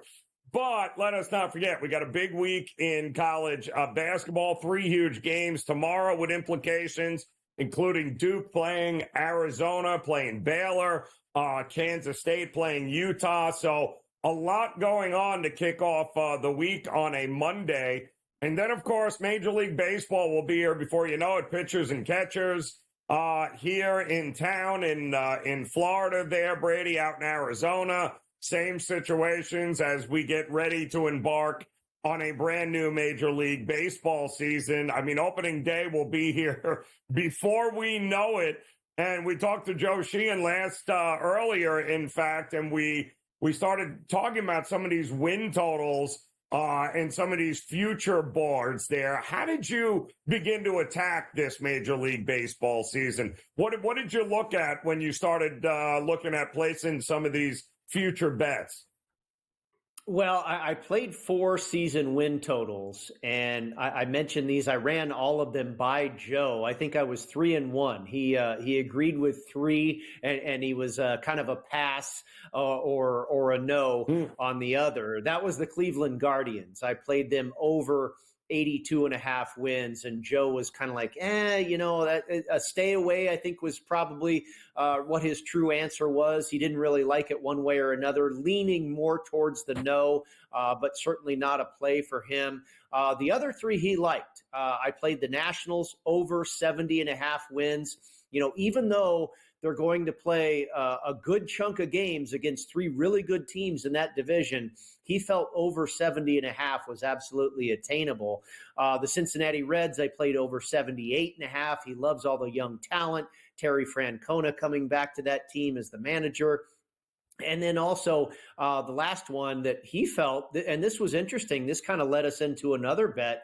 I played under 63 wins on the Miami Marlins, and Joe was in love with that one. He said he figures Miami will be the worst team in baseball, and he felt like maybe 6 to 8 wins worse than the Chicago White Sox. And I brought up a bet that I found here locally at Circa, which team will have the most regular season, or rather, will the Chicago White Sox have the most regular season losses in baseball this coming season? The yes was minus 250, pretty heavy favorite that they will. And the take back on the no was plus 215. And Joe said, absolutely, run to the window. Obviously a juicy price. And he feels pretty strongly that the Miami Marlins will be worse than the Chicago White Sox. Here's some other bets I looked at, Joe, to make the playoffs, not to win the division, not to win the pennant, what have you, to make the playoffs. And you brought up the National League West, and we know it's the Dodgers. Well, who's playing for second, And you guys were both high on the Arizona Diamondbacks. This seems like a pretty decent – I think Joe predicted, I think he said he felt Arizona was a good bet to be like the 4 seed in the National League playoff picture. Well, here's a pretty good price. Arizona to make the playoffs, the Diamondbacks. Yes, minus 120. The no, even money. Minus 120 doesn't seem too expensive if you feel strongly about this team making the postseason. No, it doesn't. And it's interesting because I love usually this time of year focusing on those teams where I know for a fact if they make it to 55 wins, it's going to be an absolute miracle, 60 wins. And there are some of those teams I'm looking to fade. The Padres, the Marlins are in complete rebuild mode. I will say this, though. If you would have done that last year with whatever the Athletics are now, I don't even know what they were considering. Yeah. They were a team that overachieved last year, and I did not see that coming. This was a team that actually hit their win total, Brady, over the summer, and I couldn't believe it. But, that's the one thing you got to be a little bit wary about with some of these teams. They are still Major League Baseball pitchers, after all, and players. But let's be realistic here. I do think more so this year, the Chicago White Sox. How many games do you think they're going to win? They completely blew everything up and are starting from scratch. So I think there's a lot of bottom feeders this year, which may be easier in the beginning, I think, to make some money on and invest in, as opposed to trying to figure out what's going to be that 100-win team where, the injury, a lot of things got to break your way to get there. I don't think so much when you look at the other way with some of these teams that we don't anticipate are going to have any. Well, you talk about the Oakland A's, which in a few years will be the Las Vegas A's. It seems they've had a little bit of an energized, like you say, last year they went over their season win total and did it pretty darn easily, did it early in the season, didn't even take them that long. It feels like maybe they've been a little bit energized, has this organization, about this move to Las Vegas, which is still a ways away. But we've seen even the owner, who has notoriously been so cheap, and the payroll for this team has always been the lowest in the league, and they're selling off all these great stars. Well, now it's changed a little bit, and he's actually signed some free agents, and he's actually brought some players in, and I love to see this change. I think he's feeling a lot of pressure, at least from Nevadans and Las Vegans, like, hey, we don't want you here if you're just going to be that team that tanks every year and is not bringing any stars to the table. I think he's finally realizing that you're going to have some stars on this team if you're going to attract the tourists. The stadium's going to be right there on the Strip where the Tropicana was, about a 33,000 seat stadium. And you're going to be relying on a lot of walk-up traffic, a lot of these tourists that are coming to, see, a ball game, decide at a last-minute situation, hey, on a whim. You're probably needing 10,000 people at least that fall into that profile, and they're not going to do it if this is a lousy product on the field. So I think the Oakland A's are a team that, it feels like they've got a little bit of mojo going. Maybe, obviously, they're going to play in Sacramento this year. That's a whole different handicap. How's that ballpark work? Is it going to be a pitcher's park? Is it a hitter's park? So the Oakland A's are kind of an interesting handicap just to themselves with a new venue and what have you in 2025. You were talking about the Padres, Joe. I'm showing them as a pick'em to make the playoffs, -110 either way. And again, this is at the Westgate Superbook here in Las Vegas. The San Diego Padres -110, yes to make the playoffs, -110 on the no to make the playoffs. So not a bad price there. You are absolutely against the San Diego Padres. You like them under their season win total. That might be another bet to add on your overall portfolio of going against San Diego. You talked about the American League West, a very interesting division. It feels like it's there for the taking for the Mariners, but are they going to do anything about it? Are they going to go get any players? And Joe brought up the Texas Rangers. Well, here you go. Texas Rangers to make the playoffs. Yes, -110. No, -110, a pick'em. So that could be a team that you bet the yes. That doesn't seem like a bad situation there. Betting yes on the Texas Rangers to make the playoffs in what is kind of a toss-up division. Anybody can win the American League West. We're back with more in-game live game day. Stick around.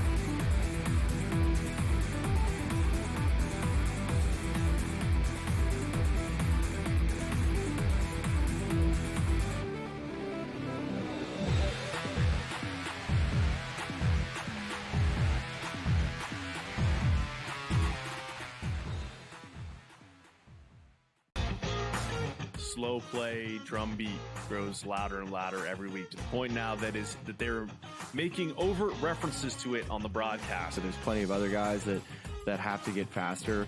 Tom, definitely is more deliberate in his conversations. Always has been since he's been on tour. I just think about Joe Skovron when those two started working together, how their conversations always seem to just keep on going and going. The Smiley Show, only on SportsGrid.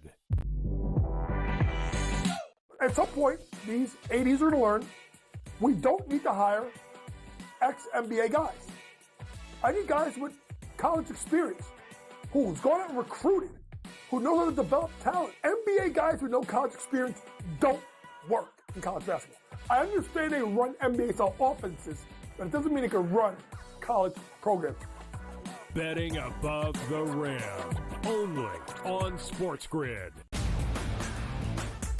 But if it ends up being 1 versus 2, which seems likely because the Cavs had a 5.5 game lead over Boston, the Celtics 3 games clear of the New York Knicks. They're not unstoppable, not running away with everything, but for them to blow a 5.5 game lead on the backstretch in the NBA, already being a quality team outside of disastrous injuries, I don't buy that at this time. The early line, only on SportsGrid. Patino himself, in a clip that we just played, said basically the stats are not backing up the team's wins. St. John's offensive glass. That's where a lot of opportunities for St. John's came from. St. John's does not shoot the basketball well. It might even be fair to say they shoot it poorly. They were 3 of 16 from deep last night, but it doesn't seem to matter to them. Newswire, only on SportsGrid.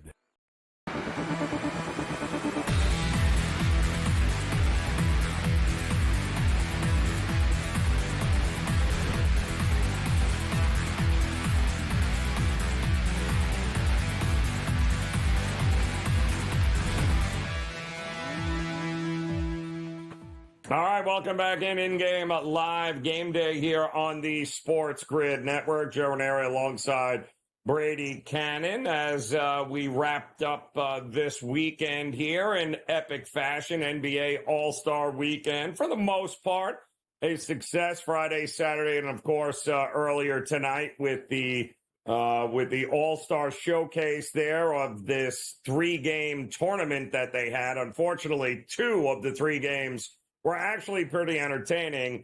And the worst part is that the last game that we saw, the actual championship game, yeah, that was not a good showing. But ultimately, the NBA, the ratings, I think, will tell all. And at least they tried something different here that I think they can build off on, much like what the NHL has done for their All-Star week with the 4 nations face-off, which has been nothing but a success as far as I'm concerned there. Real hockey by the game's best players, that the game looks like it means something, even though it really means nothing, Brady. That's how you know you've got yourself a hit, when guys are willing to go out there and rip your head off and risk their, injury because of a, exhibition hockey game.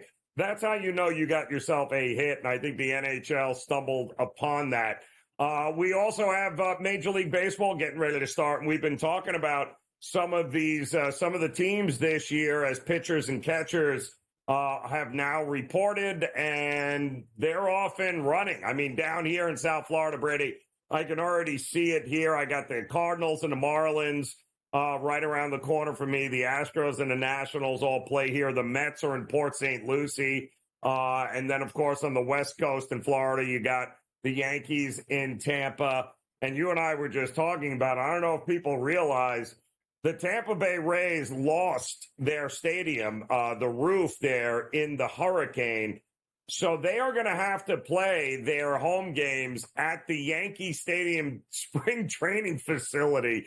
That's where they're going to have to go there. Now, listen, they didn't have the greatest of home field advantages anyway, even in the dome.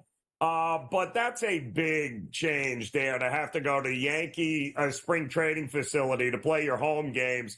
It'll be interesting to see how they react to that and what kind of support they get for there. They should be a decent team. They have a lot of pitching as always, but you were just saying the number around them is interesting. I mean, there's too many questions for me. I don't know if they have enough offense. They certainly have the pitching. And you couple that with having to go play at a spring training facility by the Yankees. I don't know what that adds up to when it's all said and done here, but the market seems to think not necessarily a great opportunity for the Tampa Bay Rays here this year. Yeah, it's really going to be interesting. We were talking about the Oakland A's. They'll be playing in Sacramento. We're going to have to figure out what is that ballpark like. Is it, conducive to offense, or is it more of a pitcher's park? And I think you're probably just going to have to let the season play out a little. You can go back and look at some of the minor league results or what have you, but I don't know if that's truly indicative. We saw it a couple of years ago when the Toronto Blue Jays were playing down there in Dunedin, right? And it was like every one of those games was going over the total. Is that going to be the case for the Tampa Bay Rays here, playing in this, temporary situation while their stadium gets repaired? It is interesting because I actually bet on the Tampa Bay Rays to win the American League East last year. And they were at a pretty big price. I want to say, I can't remember if it was 4-1 or 8-1 or somewhere in between, but they were probably about the third choice on the board. Obviously, the Yankees ended up beating me on that. But here they are now priced this year at 12-1. This is locally at Circa Sports, I believe, is where I saw the 12-1. And I was like, boy, I just can't believe this team has fallen off. I mean, Kevin Cash, arguably the best manager in baseball, certainly one of the best. And like you talked about, he always seems to bring a very good pitching staff.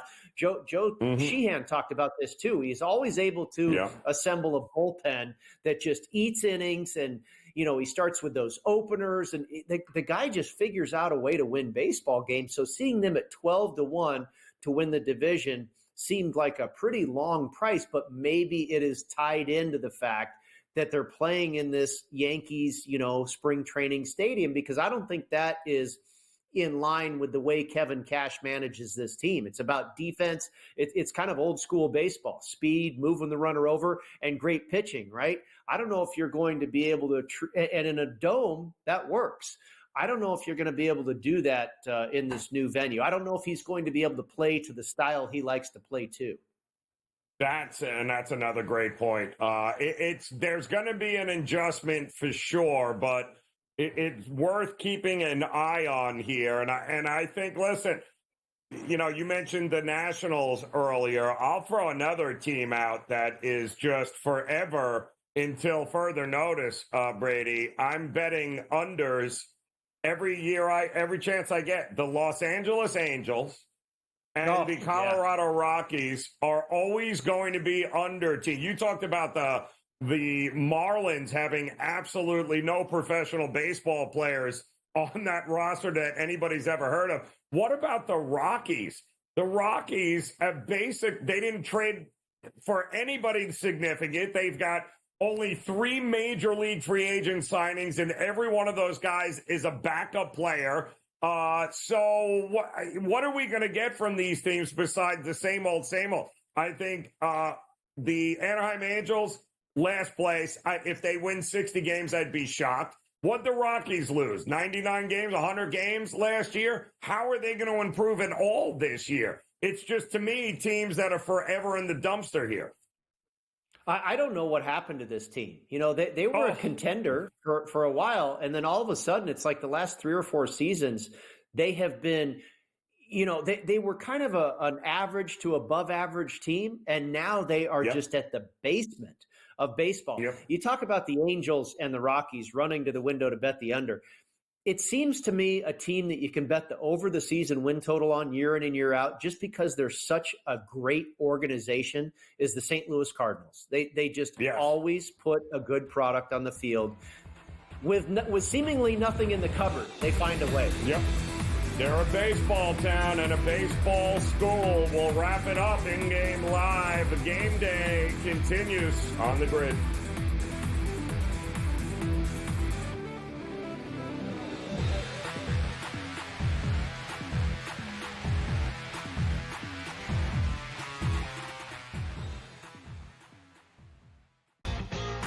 Slow play drum beat grows louder and louder every week, to the point now that they're making overt references to it on the broadcast. So there's plenty of other guys that have to get faster.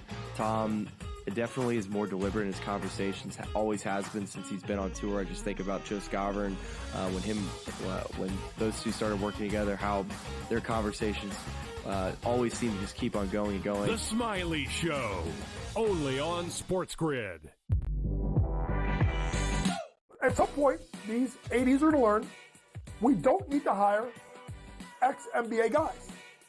I need guys with college experience who's gone out and recruited, who knows how to develop talent. NBA guys with no college experience don't work in college basketball. I understand they run NBA-style offenses, but it doesn't mean they can run college programs. Betting above the rim, only on SportsGrid. But if it ends up being 1 versus 2, which seems likely because the Cavs had a 5.5 game lead over Boston, the Celtics 3 games clear of the New York Knicks. They're not unstoppable, not running away with everything, but for them to blow a 5.5 game lead on the backstretch in the NBA, already being a quality team outside of disastrous injuries, I don't buy that at this time. The early line, only on SportsGrid. Patino himself, in a clip that we just played, said basically the stats are not backing up the team's wins. St. John's offensive glass. That's where a lot of opportunities for St. John's came from. St. John's does not shoot the basketball well. It might even be fair to say they shoot it poorly. They were 3 of 16 from deep last night. But it doesn't seem to matter to them. Newswire, only on SportsGrid.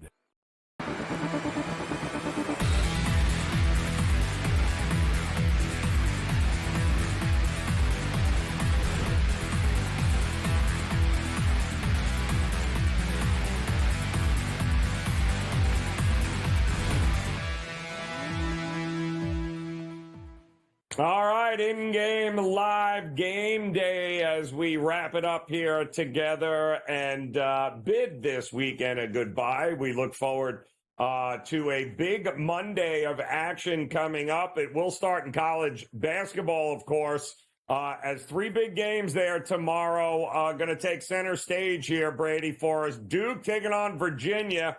And I keep seeing this line move higher and higher. I think we've got 15s now popping up in some spots. The total is also creeping up a little bit there at 130.5. Then you've got Arizona and Baylor, which is interesting because it's in Waco, but it's a late game at 10 o'clock at night there, which will probably help Arizona coming off of that gut-wrenching loss at home to Houston. And listen, Baylor, for all their faults, and they have a lot of it, especially on the road at home, they got a new building, a new arena. It's a tough place to go in and play. They do better at home than on the road. And that game there, if you're Arizona, you're not going to lose 3 games in a row, are you, Brady? Is that even possible? You know, we had a conversation earlier in the show with Amal, and he certainly thought it's very possible that they could lose again.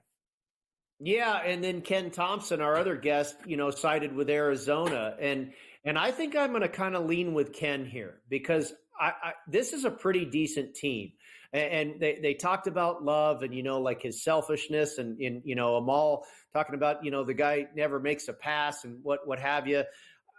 He's still a pretty darn good player. And Arizona is a better team than Baylor. They won by 11 about 5 weeks ago in Tucson. And now here they are as a very short underdog. I'm showing Baylor as a 1.5 point favorite. And the Bears are no slouch. They're a decent team, but I just don't see Arizona losing for a third straight time. You can kind of understand losing to Kansas State because I think they were looking ahead to hosting Houston at home. And then I thought they would beat Houston.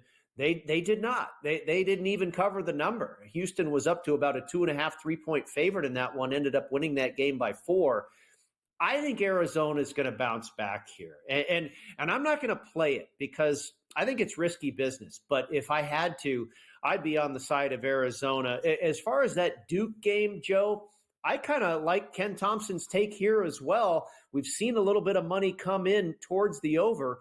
We know Duke's going to get their points. And Virginia, traditionally, especially under former coach Tony Bennett, had a history of being just a shutdown defensive team. But, they're playing pretty well and they're scoring some points. They've won 3 in a row. They've won 4 out of 5.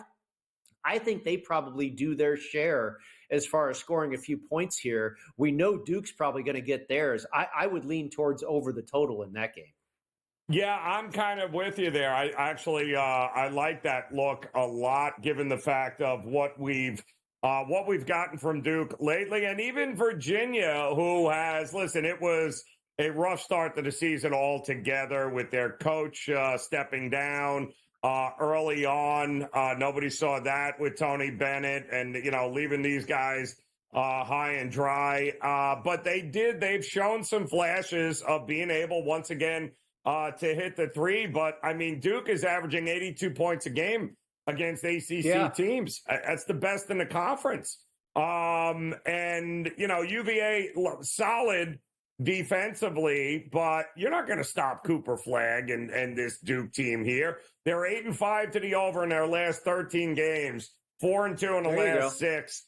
The average close 141 points. Call me crazy, but the Cavs are over in 7 of 8 and 11 of 14 here. I'm with you. Give me the over. We all know Duke's going to win this game, right? But they're probably going to win it, scoring enough points for us to be able to get this thing into the 130s as opposed to the 120s there. Late night, don't forget, you got Utah and Kansas State.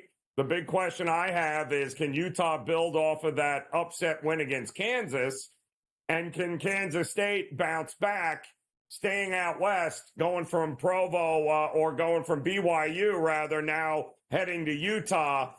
They've had a chance to get acclimated to the time zone, right? You would think Kansas State should be able to bounce back here. I would prefer that side, Joe, but I tell you, I think I'm going to stay a long way away from this one. I cannot figure out an angle that I like with this game. I tell you what, I do want to mention this before we get out of here. A shout out to our friends Cam Stewart and Keith Stewart, who tipped me on it. We all hit Ludwig Aubert today at Torrey Pines. Good job for the SportsGrid golf crew. Enjoy the night. Let's have a good week in live game day. We'll see you again tomorrow here on the Grid.